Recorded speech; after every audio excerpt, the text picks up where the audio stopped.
All right, Chaz, let's get right to it. 50 is a nice round number. In the context of a 162-game season, it's also a relatively small number. But since the Reds hit and passed the 50-game mark in the last week, here's what we've got. A team that in the first 50 games won 25 times and lost 25 times. It feels kind of underwhelming, but still, it's better than any Reds team at the 50-game mark in the last dozen years. So, Chaz, would you project this team to stay on or better the pace they're currently on the rest of the way? I think the Reds will probably stick on this pace, which wouldn't be a successful season in their estimation, in their mind. And when you look at what the season's been, it's been full of several moments where I've started to have conversations with guys, which are basically like, "All right, you're turning the corner. Here you go. The season and the team are starting to really find itself." And then you lose a series to the Marlins or against the White Sox or against now the Pirates. And it's just been a season full of, going up the roller coaster and then getting stuck and having to kind of recreate that momentum again. And that'll just get tougher as their schedule gets tougher. It's funny how some of those same words continue to come up. Roller coaster, turn the corner. That's where we are. That's where the Reds are. But to end this conversation, I go back to what Tom Hamilton shared with you last week about a typical Cleveland team under Terry Francona and those teams being second half teams, those teams playing better baseball the deeper you get into the season. So if you're in the Power Stacks crowd and you want to stay in the glass half full camp, that's something I'll be watching very closely the rest of the way just to see how Francona manages this and to see how a team responds moving forward as you get deeper into the season and more of this team's identity starts to develop. Is the identity what we've seen, the up and down nature? Will the identity stabilize? Will it change? And what will the results be the rest of the way? We're going to find out, and it's going to be a fun watch. Let me All uh, right. let me play one of my favorite. Let me play one of my favorite games, which is stories Charlie almost wrote. Which Oh, was if the Reds would have won this Pirate series, something I was working on was talking to guys about how kind of it took a while for this team to kind of settle in with the new coaching staff and some different philosophies that they've changed and some different approaches that they've changed. And then they were playing about a week stretch of clean, nice, crisp baseball, and it really yeah. started to settle. And now that got away from that in Pittsburgh. So that story isn't up on Charlie's chalkboard right now, but that definitely was a concept that I was thinking about. Keep that one in your hip pocket. I'd like to read that one. And it's funny you brought up, as much as we've talked about clean baseball, and that's something that Terry Francona says with regularity. On the postgame show, Sam and I came up with dirty uniforms, clean baseball. That should be the goal for this Reds team. The way they need to play, the way they need to play to win, dirty uniforms, clean baseball. So we'll remember that as we move deeper and deeper into what Scott Rowland always called the big 162, because, man, it's a long season. Welcome to Power Stacks, proud members of the Growler Podcast Network. Coming up on the show this week as we hit the dramatic tease music, the Reds have an opener. We've seen that. Do they have, air quotes, the closer? It's just two words. It's just an unofficial title. We ask some questions and get some answers about the back end of the Reds bullpen. Also, Chris Valaika is the hitting coach, but is there also an in-game hitting strategist, so to speak? Taking swings and sharing information with one of the leaders in the Reds lineup. And tales from the Steel City, including some ruffled feathers from Reds BP. We rate the road trip. You wish the feathers were just ruffled. We do, and we'll get into that. But we rate the road trip, the entire road trip from Chaz's time, from his stint in the Berg. All that's on the way. But right now, the leadoff spot. And I'll say this, a snapshot of the season.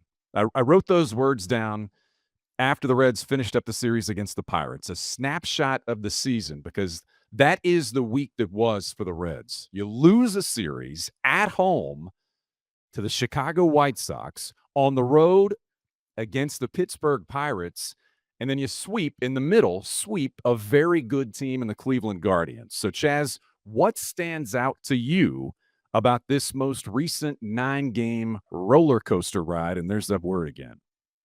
It's it's been every time you think that, like, specifically Matt McClain or Ali De La Cruz are starting to really get into their swings, into a real comfort zone and start seeing the ball well, then you see a series where it's a bit of a step back from them. It's every time you feel like, from a situational hitting perspective, something Chris Lake has said he believes takes time. Just like when you feel that's starting to pay off, they can't drive the runner in from third in the first inning on Tuesday, and you feel like you're right back where you started. So it's been a bit of a ripping the rug from back out under the team in a few different areas this season. That's shown up with some specific players. The upside's there, and the upside was there last year as well. This was a theme of 2024, sweeping the Yankees, winning the series against the Dodgers, the Phillies, a bunch of examples like that, the Astros, but it's still the consistency that they're not getting to. Every team in baseball wants consistency. Every player in baseball wants consistency. You can coach good habits, you can coach good work ethic. You can't coach consistency other than in theory. And theory and words, sometimes, those are hard to chase. Those are hard to find. But as this team looks for consistency, and I think certainly, as I said, the 25 and 25 feels a little underwhelming. Where do you see the mess? Is the message still the same, or where do you see the message, maybe even in the clubhouse, maybe not just from Terry Francona? Is there going to be a time where the message changes? The message changed a little bit after the hitters meeting. Are there any more big picture messages that could help this team find some consistency, do you think? Two things on that. First, like, we're not going to replay the sound that we played the other day, but from the hitters meeting, Spencer Steer talking about the team needing to remind itself that every at bat with runners in scoring position isn't life or death, not needing to swing like that. I was talking to Terry Francona about kind of that meeting, and he said that message is something you need to remind yourself of every day, not just once a season. So I think, in essence, you can basically replay or re-listen to kind of that perspective from the hitters meeting on Thursday. Also, this was something Terry Francona spoke a lot about. He spoke about hitters playing the game. And he said, Chris Lake talks a lot about this. Like, when the pitcher just threw a lot of innings and you threw a lot of pitches in an inning, and you like to get him a bit of a breather, maybe taking a couple pitches. When to put on the hit and run, where to execute your bunts, different things like that, about how the at bats string together. That was something Francona spent a lot of time harping on this week talking to us. So I assume it's been a similar message with the team. Kind of these little aspects of how you play the game and how one thing complements another. That probably is a key factor the Reds need to establishing a more steady lineup as well. That's the big picture for the Reds right now. We've got some specifics in the notebook we're going to get to about pitching, about the bullpen, about the lineup and hitting. So hang around for that. But I couldn't, as we piece together the rundown for this show, I couldn't get any deeper into the rundown or the plan for this show without getting to this story right now. So we bumped it up. So the Power Stacks disclaimer is, no animals were harmed for the purpose of this podcast. Here at Power Stacks, Chaz, you would agree, we believe in the peaceful coexistence of all of God's creatures. But things do happen, and they can happen when some of those creatures enter the airspace of a big league ballpark. So with that setup, Chaz, I ask you, what happened in Pittsburgh? Batting practice, we've all been to batting practices over the course of our life. And how it ends up going is you watch a lot of the swings, but you're not intently watching every swing. But for whatever reason, I was absolutely locked in on What this day is swing. this? This is Monday, from this Okay. player who has asked to remain anonymous. We'll This player respect has that. asked to remain anonymous. And we'll respect. I consider this more personal than professional baseball, so I'm granting him that anonymity. It was a low line drive, um, kind of second base area. Pigeons were standing on the ground on the edge of the grass, and it probably would have been like a line out to the second baseman that he would have caught around his head if this were a real live at bat. And it struck a pigeon, and he kind of exploded. And I mean, we've all seen the Randy Johnson video, GIF, whatever you want to say, and it exploded. So I reported the Pigeon's dead. And it looked dead. And there were, may he rest in pieces, was kind of how it looked. And then one guy I will name, shout out, and this part of the story hasn't been reported yet. This is a Power Stacks exclusive. Shout out to bullpen catcher Jose Duarte.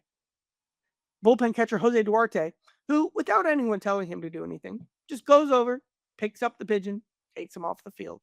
What's Hands him to the left ground. of the Pigeon? Well, here's where it gets interesting.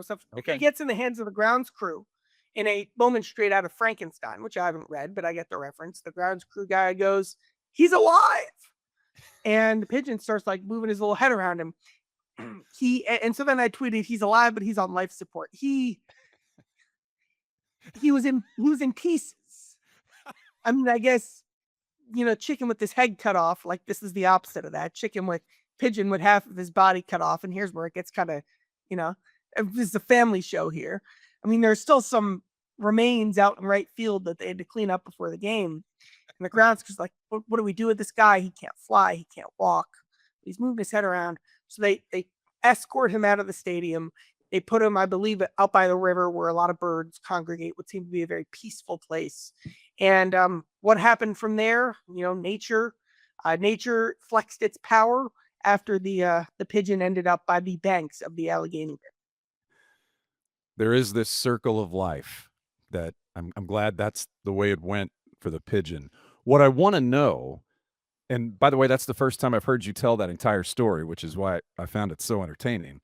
What I want to know is what were the reactions on the field during BP when that happened, and as the pieces literally are being picked up from the field, what did you hear? What did you see? What did you observe from the players, the grounds crew, and anyone that was out there that realized what had just taken place? Batting practice stopped. It was like, oh my God, guys, wow. And then they kind of talked about it for a minute. And then I'll share this. I was debating whether or not I'd share this, but I'll share this. And then this player hit a line drive that just missed someone else. Basically, a person or a pigeon? A person. Okay. So he was not targeting anybody. He was a very kind person here. But for whatever reason, the ball had eyes in that round of batting practice. Batting practice stopped again. It was, oh my God. And I mean, the player doesn't want to be named because he was, this, not to say that this was like haunting, but I mean, this wasn't a positive experience. This was a very oh my God type of situation that the player certainly recognized. And again, I did tell him, I'll put him in the witness pigeon protection program by not sharing his name. Very well. Very well. How many people immediately brought up Randy Johnson? I didn't hear Randy Johnson's name brought up, but of course it's the first thing everyone. Of course. I mean, it's the only other example. I think there was one Corbin Burns example or something, but it's exactly what everyone thinks about when this type of situation comes up. All right. I'm glad we didn't wait for that.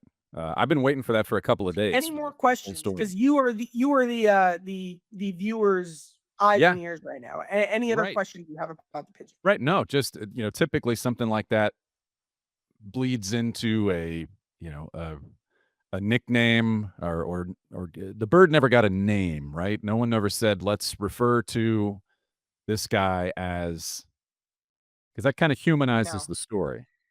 Well, he would have had to have been named when he was alive. I will say, I'll add this too. There were about 20 pigeons flying around batting practice pregame on Monday, including a group of 10 right behind where the second baseman would stand, which is what the player made contact with. Next 2 days, not a single pigeon in sight. Well, word got out in the Pittsburgh pigeon community. Word got out and word spread that maybe that wasn't a good place to take in BP. And sometimes there are hard lessons to be learned. So I think that story broke some new ground on Power Stacks, and I'm really glad you told it as well as you did. But again, rest in peace or pieces to that guy in Pittsburgh. You said it. I did say it. You did say it. All right. I'm going to ring the bell. That signifies a transition to move on to Charlie's notebook. Back to baseball in the notebook. When we had the thing with Austin Hayes, when I asked him about not wearing batting gloves and if his hands changed in the offseason, the first thing he said about that was, "Man, I love to hit. I love to hit." Meaning, I hit year round because I love to hit. It's not just what I do for a living. He loves to hit. A lot of guys are like that, but as you've observed Austin Hayes and his impact on the Reds lineup, and clearly when he's been in there, without the 2 interruptions for the injured list, when he's been in there, his impact, the way that he goes about his business, the way that he prepares to hit and to be the player that he looks like he's becoming for the Reds. What else have you seen about the conversations, or what have other guys in the lineup said about Austin Hayes that led you to kind of the next step of knowing him as a player, a hitter, and a teammate? Well, excuse me, got a little bit of a cough today. Well, first of all, I looked this up a couple days ago. Hayes was a top 10 hitter in baseball in OPS over the course of the season. Hayes has been just really good, and there's been a steadiness and professionalism with his at bat, his approach, and his plate discipline, and all of that kind of stuff. That is one thing you really feel like the Reds lineup can count on. And he's trying to pay it forward a bit. He recognizes his role as one of the young veterans on this team. And actually got this story idea from Nick Martinez, who, when he's not pitching, has a front row seat. And he talked a lot about the conversations that Hayes has about hitting with other hitters during the game. And kind of the themes that came up was the prep that Hayes does before the game, studying pitchers, identifying tendencies and tells. But here's what's even more important: the adjustments that Hayes is able to make on the fly and then share with his teammates. Oh, hey, he shared an example from the Cardinals series. He's lining up on the first base side of the rubber today. That's making the fastball play more like a sinker. Hey, Trevino and Espinal, you're kind of similar to me in what you look to do. Look for this, this, and this. And he gets very, very specific and granular. He said that's something he learned how to do early in his career. He developed alongside some young guys he played with in Baltimore. Here's Austin Hayes talking about how he kind of developed his approach to the science of hitting. I like to ask guys what they're seeing, or how someone's attacking. I just try to pay attention to what the pitcher's doing to other guys on the team, especially right-handed hitters that are similar to my profile. It only helps you. You can only do so much in the cage before the game. You watch video and you try to build a plan. You look at the numbers, and in your mind you're picturing, okay, what's this pitch going to look like? How's it going to move? But there's days where guys' stuff just plays a little bit different, or they're attacking you differently for some reason. So I think it's important to talk in the dugout and talk after your at-bats with the other guys. Because you can build a plan before the game, but if the pitcher's not doing what you think, or the ball's not moving the way that you guys had talked about before the game, you have to adjust. So yeah, just kind of been doing that for my whole career, really. And that's all the best hitters that I've played with. That's what they do. They talk about their at-bats with other guys on the team and just try to emulate the good players that have played before me that I've gotten to learn from. Who are those guys? Early on, I really talked to Mark Trumbo a lot. He was a very, very smart hitter. Manny was that way too. And then the good players that I got to play with and kind of come up with, Cedric Mullins, Anthony Santander, we grew together in the big leagues. I learned a lot from one another. And to see how Santander turned his career around and became one of the best power hitters in the game was the homework he did before, but then also understanding what the pitcher was doing during the game and adapting. So to see him have a big jump in his career, that was another big thing for me. Okay, I need to keep trying to get better at that. You seem to be a very aggressive hitter. Or maybe you turn the ball, you go pretty fast. How much do these things play into each other? Like the anticipation, the ability to read pitchers, you know exactly what you're looking for, and then bam. Yeah, that's more of it. I have a plan. I have a pitch I'm looking for, or a location that I'm looking for, and if the pitcher throws it in that spot, whether it's the fifth pitch of the at-bat or the first pitch of the at-bat, I want to make sure I swing. I think the Santander example is very relevant because he was a guy who, former Rule 5 pick, Hayes was there when he came to Baltimore. Kind of grinded, was a fine, useful piece, got better and better, then had a 40 plus homer season, and then this past year was one of the most prized free agents on the market. And Hayes is hoping to get paid. I think the Reds are hoping that Hayes is good enough to get paid because that would mean a good season for one of their best players. There's a lot of power in Hayes recognizing the path that Santander took and saying, one, we kind of learned how to do this together, and two, let's follow that exact model to tap into some more power. And the Manny he mentioned, Manny Machado, right? Manny Machado, yes. Not a bad 2018-ish Baltimore Orioles. Yeah. Back with that Baltimore team. Not a bad name to include in that list of influences for Austin Hayes.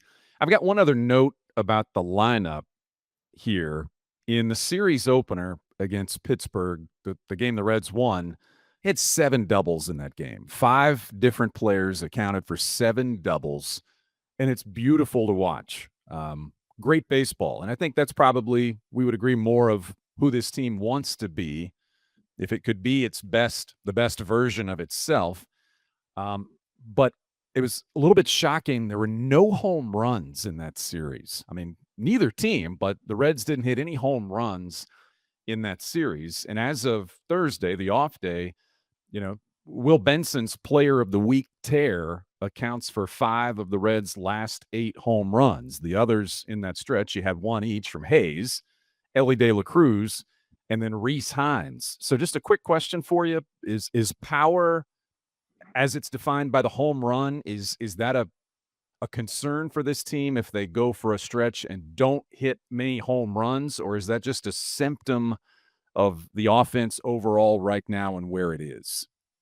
It's both, especially because their best power hitters are probably Ellie and McClain, who haven't turned that corner yet. But in organizational philosophy, what are they trying to be? They're trying to be a hit over power team, believing that guys will run into more power in Great American Ballpark, where the Reds play the majority of their home games. And in a vacuum, they will take the hitter over the slugger in talent acquisition opportunities like the draft, like free agency. That's who they are. That's what they value. Then they added a coaching staff that values the same thing. And this goes all the way up to the top to kind of how Nick Krall wants to build the Reds. Excuse me. Now, is that perfect? Heck no. And you get weeks like this week where the offense slumps and you can't run into one, and when you kind of need it, you don't have it, and it really shows up and it really shines. The Reds probably do need some more power, but that's not what they've prioritized philosophically, how they want to sculpt this thing, and they're trying to get to that, and they're not there yet, and that's definitely cost them this year. I think that's the best way to put it. That's not what they've prioritized philosophically. Home runs are going to come. They have guys who can hit home runs, but it just feels, so many teams that we've seen recently have hit a lot of home runs. And right now, I think the Reds are 4th in the National League in home runs. They've got, I think, 53 on the season, which I was kind of surprised to see when I looked that up, but it's not a priority. But certainly, if you're looking for ways for a team to break out of whatever they're in offensively, run into a few, hopefully, on the homestand over the weekend, the short homestand at Great American Ballpark. Let's talk about pitching now. And in the tease, I alluded to the fact that the Reds have their opener. I think we know that if you want to anoint someone with the title of the opener, it's going to be Brent Suter, based on what he's done a couple of times this season in that role and recently in that role. Emilio Pagán is the most regular end-of-game option, but does that make him, quote-unquote, the closer? Well, first of all, yeah. I mean, he's been the closer, and he will continue to be the closer. It wasn't a plan entering the season originally, and they still do kind of see it as Santiago gets even more high-leverage situations than Pagan does. Pagan just gets a very difficult but clean 9th inning, as opposed to some of the jams that Santiago inherits. But Pagan also isn't, puffing out his chest and anointing himself either. And I think that's a very important part of the story, because Pagan also had the chance to be the closer in 2019 in Tampa Bay. And looking back at that, he didn't like the way he handled it.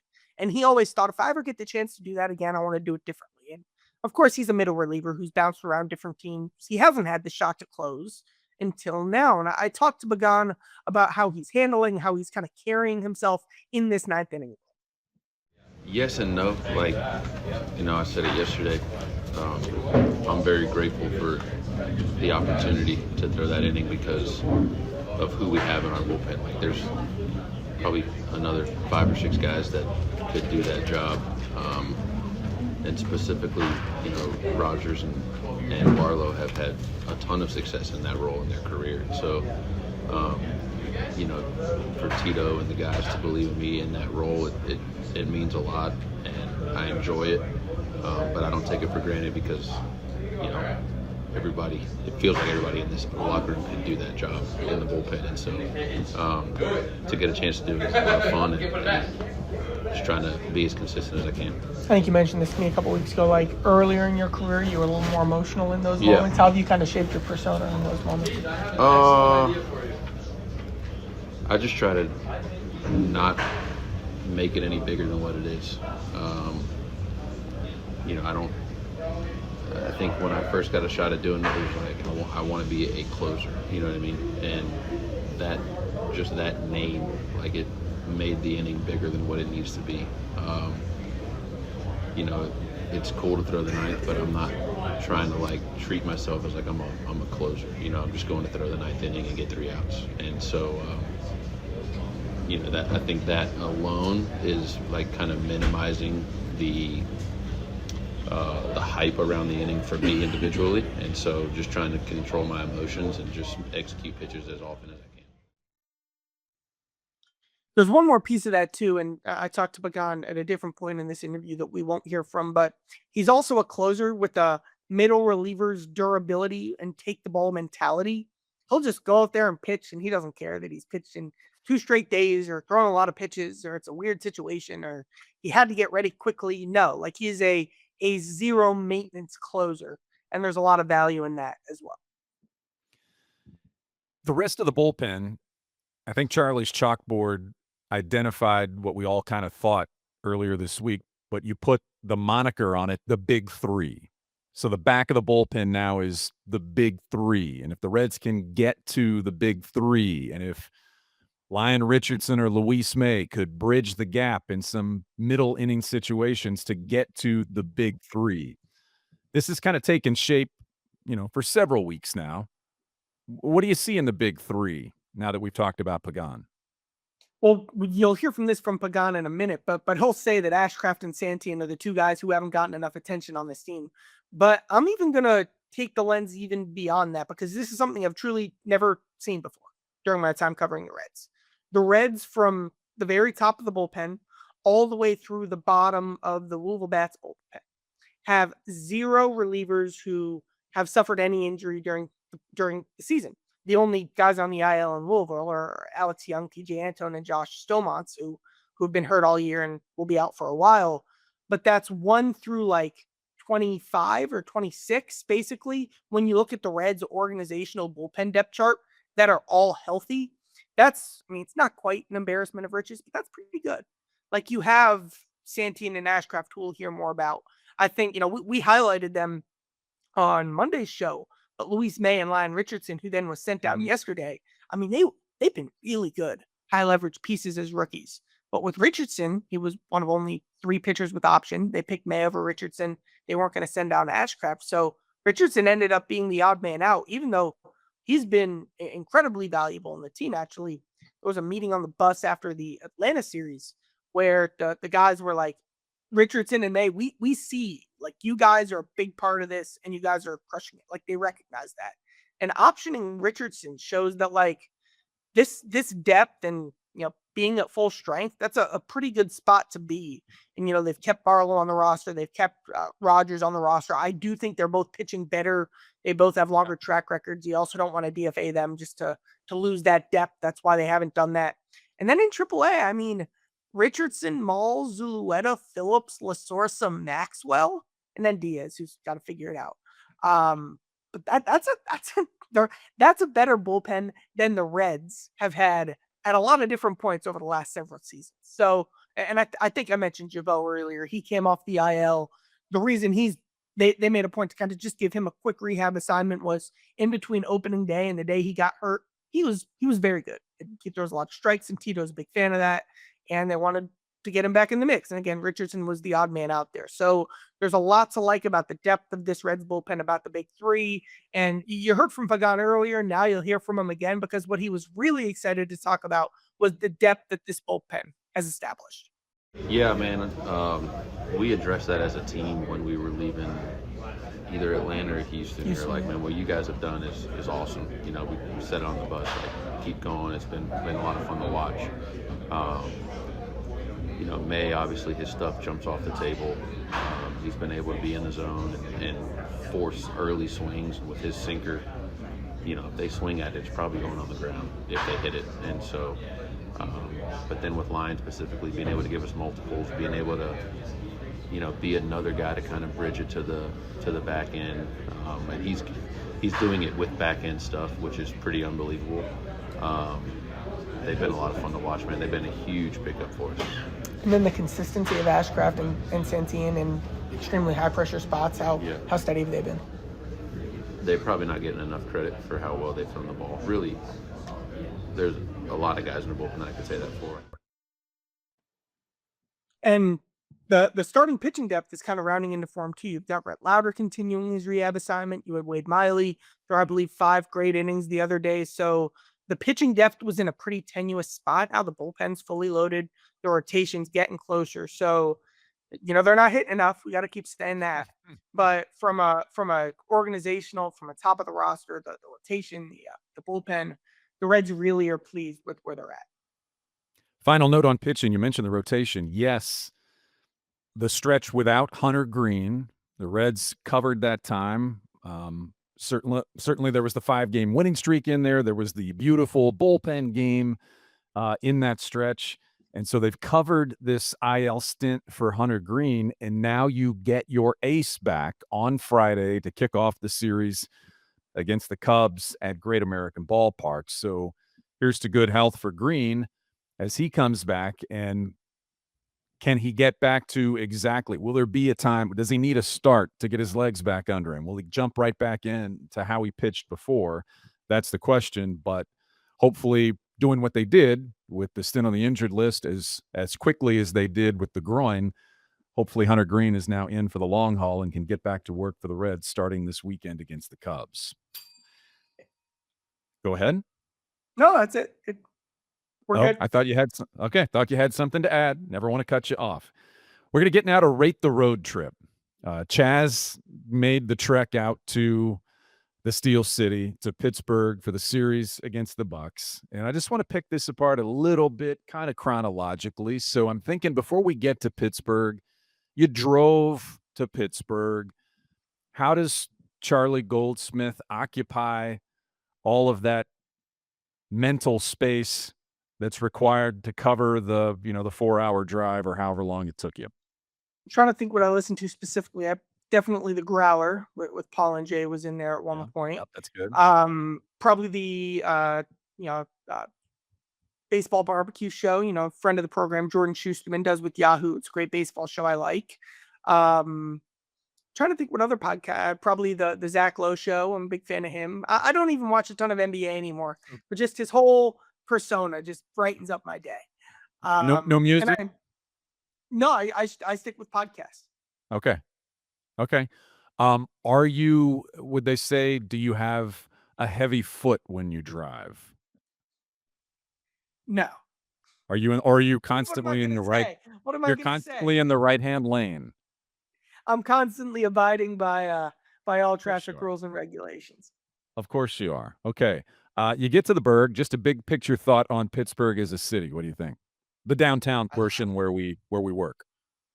I like the way they use the space by the river. That's probably, you guys know how much I love Cincinnati, but the area specifically by the water, like at the water, I wouldn't say, I live downtown. Like, we don't use that space as well as the upsides there. And Pittsburgh uses that space incredibly well, specifically the water scene. I will say for like 22 through early 24, the Clemente Bridge was closed. And that ruined the trip because you couldn't get to so much of I like the coffee shop. I like a breakfast spot. I like the main square where the kind of walking around town is. You couldn't get to any of that, so that kind of killed the trip. Yeah, you had to do a lot more Uber Eats and stuff like that because you couldn't get into the heart of downtown Pittsburgh.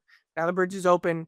What I love about Pittsburgh too is the hotels are right at the park, and that is a huge deal for me. So it's a very easy trip for sure. Convenience is good. When people come to Cincinnati, they always say, "Oh, did you try the chili? Did you do the chili?" Um, do you do any of the Pittsburgh stuff, the Permane Brothers, any of that stuff? I've not done that. There's a breakfast mess hall cafeteria type thing that I like that I go to typically. There's a coffee shop where I didn't have breakfast at this time, but I got coffee at twice. There's a hotel restaurant right by the ballpark that's solid. I will say the taco spot that I usually go to, and I need a quick bite, kind of like right before clubhouse opens or something like a late lunch. It's no longer a taco spot. Now it's like a American spot, which is fine. And I get a Caesar salad with chicken. Worst meal I've ever had.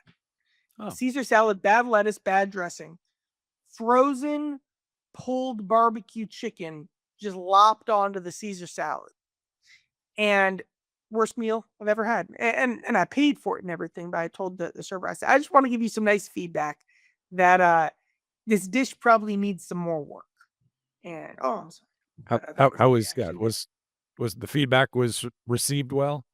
I don't think it was really received. I think it was like, oh sure, like great, see ya. I think that was more the feedback, but I really mean it. It was one of the worst salads I've ever had. All right. I recall another time you had tacos on the brain, and that also went south, but you paid anyway, just like you did this time. We won't get into that, but that's a different story about Charlie and tacos. What's your coffee order? Last thing. What's your coffee order?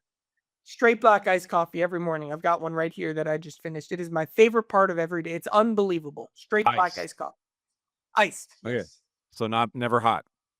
I'll do hot now and then, but I very, very, very much prefer iced coffee. Okay. Last thing, and we can make this quick. I think almost universally PNC Park, just strictly based on the ballpark views, is one of the best ballparks in the country. How do you enjoy working in PNC Park? Beautiful view, very easy. Best elevator in baseball, I like to say, because it's the media entrance, which is right across the street from the hotel. Like all I have to do is cross the street, small street. You're at the elevator. The elevator's right there. It's very quick. You're straight up to the press box and you're in. The media dining, it's usually stuff that I don't eat. Like I don't eat pork, I don't eat beef, and it's usually just pork and beef. So I usually clear them out of their kind of turkey on the turkey sandwich spread they have on the side. What else about PNC Park? Their concessions, they had not falafel, shawarma last year that they didn't have this year because I'm not able to eat a lot of what they serve us. They took that off the menu, so I was disappointed in the ballpark.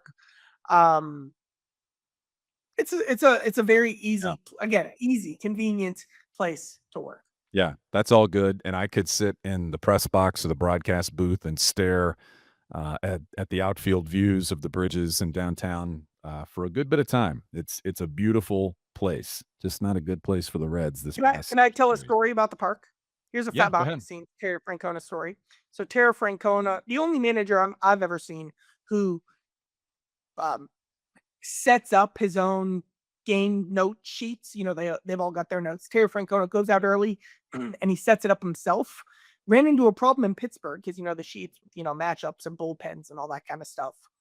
The tape wouldn't stick to the padding, so now he's doing a whole construction arts and crafts project with the Reds clubhouse crew and with the Pirates grounds crew.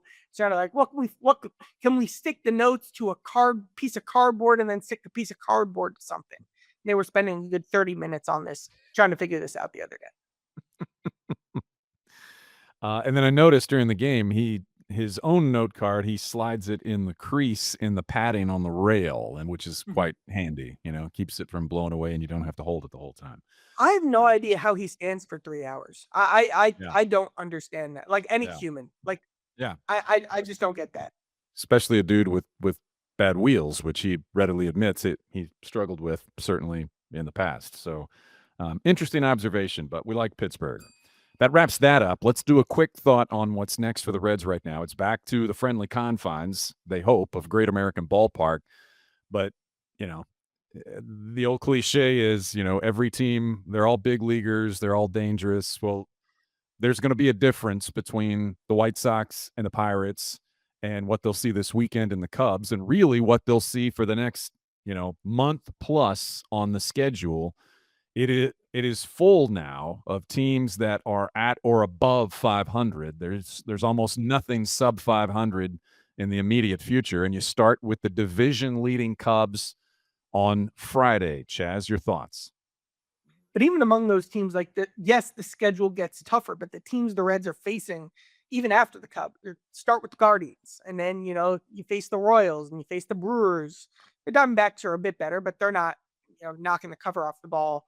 The Guardians, the Tigers, you're not facing great offenses here, even though you are facing great teams. Cubs have a great offense. Now they have a pitching staff that's been banged up, so you've got to hit this series. But it's a Cubs team that's playing really well. It's a Cubs team that, like, when I watch them, you can feel the threats throughout the lineup. And it's not like you're game planning for one specific chunk. It's your game planning for the lineup as a whole, and that creates some real challenges. So, I will say, I established kind of the way where I'm sitting with this Reds team earlier. I will say, though, if you want to put, a nice, positive hat on, it was exactly this point, Memorial Day weekend 2023. The Reds were actually several games under 500 at that time. They swept the Cubs. That's when their season got rolling, not the Dodgers series. It was the Cubs series. Then they won the next two in Fenway Park as well. It was the second game of that Cubs series after Jonathan India hit his second homer of the game that I wrote an email to myself saying, if the Reds get good, look back. This was the moment where the Reds got good. And they did get good in 2023. And I always think back to that moment against the Cubs. I guess we'll have another road series there next week. But sure, this is one of those chances that kind of change how you feel about yourself as a team. Please share, subscribe, like, rate. Check it out on YouTube and find it wherever you find your podcast. Hope you've enjoyed it. We had fun. For producer Kent, I'm Geese. That's Chaz. We'll see you next time.